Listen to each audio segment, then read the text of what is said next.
கட்டாயம் இருக்கணும். திருப்பி திருப்பி சொல்றேன் அப்படின்னா காரணம் தான். சின்ன பிள்ளைகளா இருக்கீங்க, அப்பா அம்மா சொல்லுங்க. அப்படி பணம் கேட்கறாங்க அப்படின்னா நீங்க என்ன செய்யணும்?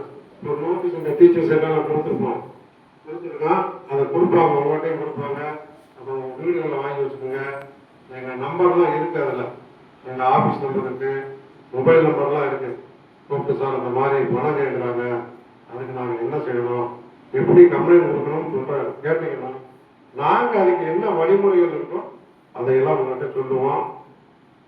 நேரடியாக வர சொல்லுவோம், நாங்களே உங்க நேரம் வந்து பேசி இதை இப்படி இப்படி செய்யணுங்கிற சில வழிமுறைகளை சொல்லி உங்களுக்கு இந்த மாதிரி புகார் கொடுங்க அப்படின்னு சொல்லும்போது அவங்க என்ன செய்யலாம்? பணம் கேட்கறவங்கள போலீஸ்ல கம்ப்ளைண்ட் பண்றதுக்கு வாய்ப்பா இருக்கு.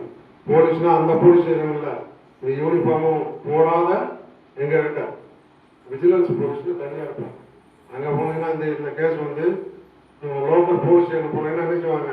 சார் பணம் கேட்கறாங்க, பர்த் சர்டிஃபிகேட் போனா அந்த கேஸ் அவங்க எடுக்க மாட்டாங்க, விஜிலன்ஸ்ல போய் கொடுங்க. நீங்க எங்ககிட்ட தான் ஆகணும். இந்த விஜிலன்ஸ் ஆஃபீஸு ஒவ்வொரு டிஸ்ட்ரிக்ட்லையும் இருக்கு. ஒரு டிஎஸ்பி, ரெண்டு இன்ஸ்பெக்டர், ஒரு எஸ்ஐ, ஒரு அந்த போலீஸ் இருப்பாங்க, அவ்வளோதான் இருப்பாங்க.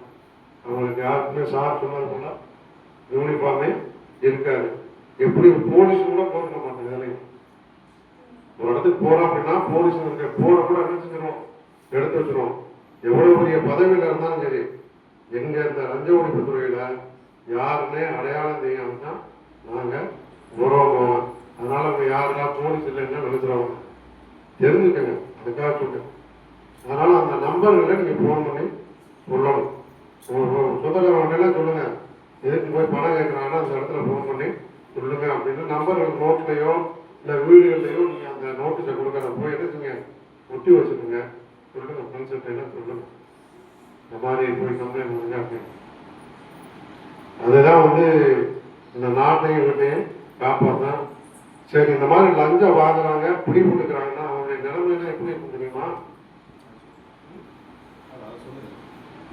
தெரிஞ்சுக்க, அது ரொம்ப முக்கியமானதுப்பா.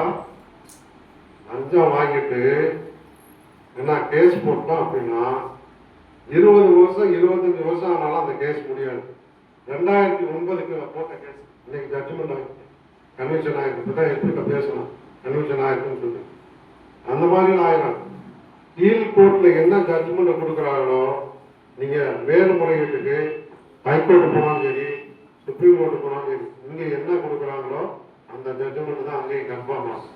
அது எதனால அப்படி ஆகுதுன்னா, சில டெஸ்ட்லாம் நடக்கும், அந்த டெஸ்ட்ல உறுதியாயிரும். லேப்ல போய்